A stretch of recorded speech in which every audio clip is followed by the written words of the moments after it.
자, 방수 부분을 한번 말씀을 드리겠습니다. 옥상 방수를 저희가 왜 할까요? 이건 옥상 방수 부분은 외부에 완전히 노출되는, 외부에서 봤을 때 한눈에 외부인들이 볼 수 있는 부위는 아니기 때문에 사실 디자인보다는 성능에 주로 포커싱이 됩니다. 자, 내 약품성, 내 알칼리성, 내 마모성이 우수해야 될 것이고요. 그리고 내후성, 내후성이라는 것은 웨더러빌러티라고 해서요. 그 자외선에 끊임없이 노출이 되잖아요. 그리고 눈, 비, 각종 비바람, 자외선에 노출되면 그걸 장기간 5년 이상, 때로는 뭐 7년 이상도 견뎌야 합니다. 문제가 없어야 되기 때문에 그런 성능이 요구가 됩니다. 그리고 탄성이 우수해서 옥상은 굉장히 과혹한 조건입니다. 한여름, 한겨울 콘크리트가 같이 수축 팽창이 됩니다. 기온의 높낮이에 따라서. 콘크리트가 그 구조체 자체가 우리 눈에 보이지는 않지만 수축 팽창이 되기 때문에 위에 있는 올라가 있는 방수제가 기본적으로 탄성이 우수하고 콘크리트가 크랙이 간다고 할지라도 우레탄 방수제는 견뎌 주어야 합니다. 그래서 그런 부분들을 견뎌야 하기 때문에 굉장히 그 고도의 내구성을 요구를 합니다. 그리고 외관이 미려해야 하고 사람이 올라갈 수 있기 때문에 요즘은 옥상을 주민들의 휴게 공간으로 활용하는 그 아파트들도 많이 있지 않습니까? 그래서 보행감이 우수해야 합니다. 그리고 아이들이 또 혹시라도 넘어지거나 이렇게 되면 안 되기 때문에 사람이 너무 많이 다닐 수 있는 공간은 약간 그 논슬립 시공을 선택적으로 가능합니다. 그래서 자, 흔히 볼 수 있는 옥상 구조입니다. 자, 수직면이 있고 수평면이 있는데 좌측 사진을 보시면 수직면과 수평면 모두 시공이 가능합니다. 별도의 제품으로. 그래서 우측의 방수 시스템을 보시면 콘크리트에 저희 스포탄 하도라고 하는 프라이머라고도 합니다. 하도를 도색을 하게 되고요. 이건 투명하게 그냥 그 콘크리트를 강화시켜주고 콘크리트를 꽉 물고 있는 역할을 하는 칠입니다. 그 위에 중도가 올라갑니다. 중도가 2에서 3mm 정도 올라가고요. 방수 성능, 가장 우수한 방수 성능을 구현할 수 있는 그 두께는 3mm입니다. 그렇지만 2mm를 해도 사실 큰 문제는 없기 때문에 그 시공비를 감안을 하셔서 2에서 3mm 정도 시공을 하십니다. 그래서 이 제품들을 세 가지 그레이드의 제품이 있는데 스포탄 KS16 노출 방수제 또는 스포탄 노출 방수제를 선택적으로 적용을 하시게 되고요. 그 수직면 같은 경우는 스포탄 수직면 방수제를 시공을 합니다. 그리고 그 위에 자외선에 강한 스포탄 상도가 올라가게 되는데 스포탄 상도 가로 열고 에너지라고 하는 제품이 또 있습니다. 스포탄 상도가 있고 스포탄 상도 에너지가 있습니다. 스포탄 상도 에너지는 차열 성능을 부여를 한 제품입니다. 그 한여름에 직사광선에 의해서 실내 온도가 높아질 수밖에 없어서 최상층은 굉장한 좀 고통을 겪으실 수가 있는데 그 부분을 똑같은 칠이라도 차열 성능이 있으면 실내 온도 저감 효과가 있습니다. 그리고 이런 기능성 제품도 선택적으로 사용 가능하다는 걸 기억하시면 될 것 같습니다. 자, 그 다음에 지하 주차장에 들어가는 에폭시 도료 소개를 드리겠습니다. 물론 지하 주차장에 에폭시 도료만 들어가는 것은 아닙니다.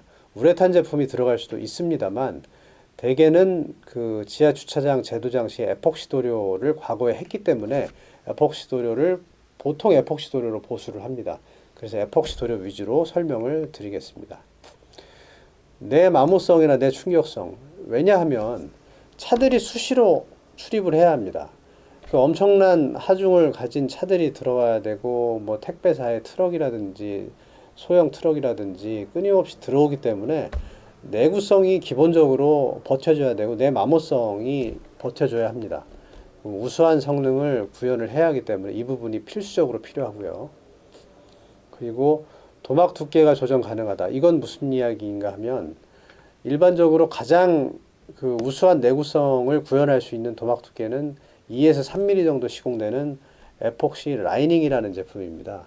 보통 통칭 에폭시 라이닝이라고 통칭을 하고 저희 KCC 제품은 유니폭시 라이닝이 있습니다.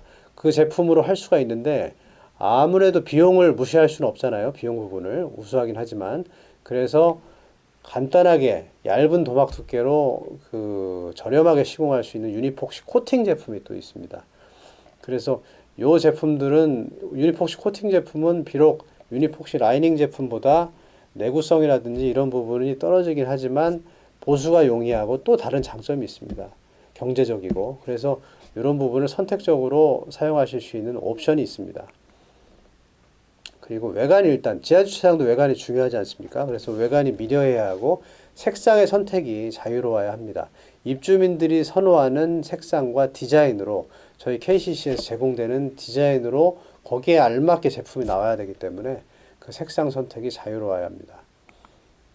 그리고 아무래도 에폭시 바닥재를 시공을 하는 주 목적은 이런 내구성이라든지 이런 부분에 대해서 그 우수한 성능도 구현을 해야 되지만 이게 제대로 시공되어 있고 박리가 없어야 그 하부에 있는 콘크리트 더스트들이 날리는 것을 막을 수가 있습니다.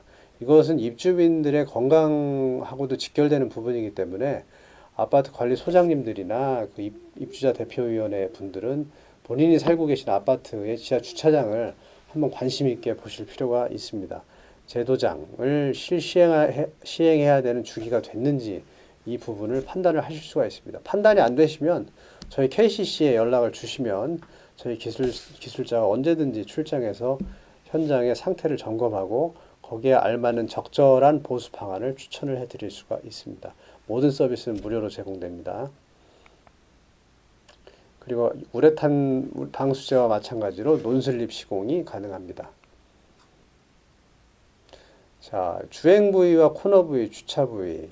주행 부위와 주차 부위는 좀 전에 설명드렸던 유니폭시 라이닝과 유니폭시 코팅이라는 제품으로 보통 시공을 하십니다. 말씀드린 것처럼 그 코팅 또는 라이닝은 도막 두께 또는 경제성을 감안을 하셔서 선택을 하시면 되는 부분입니다. 특히 제도장 같은 경우는 기존에 도막이 있는 경우가 많기 때문에 기존에 있는 도막이 양호하다라고 하면은 그 간단한 전처리 후에 유니폭시 코팅으로 간단하게 시공을 하시기도 하고요. 기존의 칠이 너무 상태가 안 좋다. 전면 제거하고 다시 해야 되는 경우도 물론 있습니다. 그런 경우는 라이닝으로 시공을 많이 하시고요. 코너 부위에 특히 소음이 많이 나죠. 핸들을 돌릴 때 끼익 하는 듣기 거북한 소리가 많이 나는데 저희 칠 중에 유니폭시 엠보라는 칠이 있습니다. 엠보싱 화장지 아시죠? 오돌돌하게 엠보싱 처리가 되는 제품인데 이게 시공이 되게 되면 소음을 많이 저감해 줄 수가 있습니다. 코너를 돌아도 소음이 최소화됩니다. 그래서 아파트들의 제가 지금 설명을 안 드려도 주차장 왔다 갔다 하면서 많이 보셨을 겁니다. 이게 한 5년 전부터 굉장히 많이 시공이 되고 있습니다. 자, 그래서 좀 전에 말씀드린 엠보 코트입니다. 오돌도돌하게 우측 하단에 있는 사진에 보이시죠?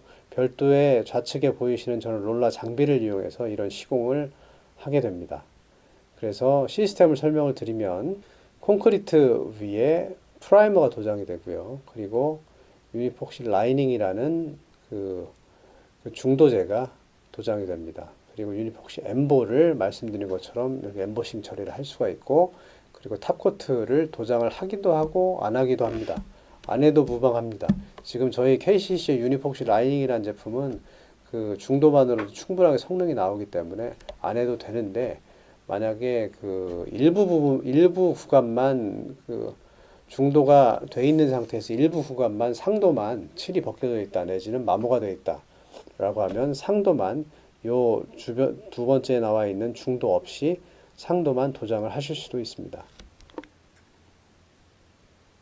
마찬가지로 논슬립 부분인데 저희 KCC에서 나오고 있는 논슬립 파우더로 입주민들이 바닥에 오일도 떨어지고 눈이 오면은 눈도 녹아가지고 물도 많고 그렇잖아요. 그래서 어르신들이나 아이들이 넘어질 수가 있기 때문에 이런 간단하게 논슬립 파우더를 이용해서 논슬립 시공 가능합니다.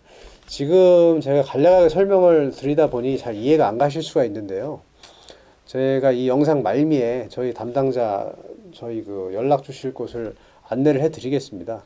그러면 전화를 주시면 저희 그 제도장 컨설턴트가 아파트로 방문해서 안내를 해드릴 수도 있고 저희가 유선상으로도 자세하게 안내를 드리겠습니다. 자, 그래서 제 바닥공사가 진행되는 프로세스를 간단하게 사진으로 말씀드리면 일단 표면 처리, 어떠한 칠이 도장이 되더라도 기존에 있는 칠 내지는 뭐 콘크리트 위에 도장이 되잖아요. 그래서 표면 처리가 미흡하면 하부가 미흡하게 되어 있는 상태에서 상부에 아무리 좋은 칠이 올라가도 벗겨지게 되어 있습니다. 그래서 지금 첫 번째 공정인 표면 처리가 어찌 보면 가장 중요한 공정입니다. 그래서 표면이 만약에 면 처리가 필요한 부분들은 면 처리가 진행이 돼야 할 것이고요. 그리고 기존에 그 칠이 양호한데 뭐 오염 부분만 있다 그러면 오염물만 제거하고 적절하게 제거하고 도장을 하시면 되겠습니다. 그래서 하도 도장, 프라이머 도장, 그리고 세 번째로 중도 도장. 저렇게 지금 라이닝을 도장하는 경우는 그 작업자가 지금 고대라고도 합니다. 고대라고 하는 그 작업 도구 가지고 쫙 깔고 있죠. 깐다는 표현을 저희가 쓰는데 쭉 밀어주고 깔아주면 저게 셀프 레벨링 기능이 있습니다. 그래서 알아서 저 정도 작업만 해주면 알아서 쭉 레벨링 수평이 잡혀가지고 시공이 되게 됩니다. 그리고 4번은 주차 코팅을 진행을 하면서 주차 구간을 표시를 하게 됩니다. 장애인 구간 그리고 뭐 여성 주차 구간 뭐 그렇게 작업하는 그 부분들이 4번 공정에 해당이 됩니다.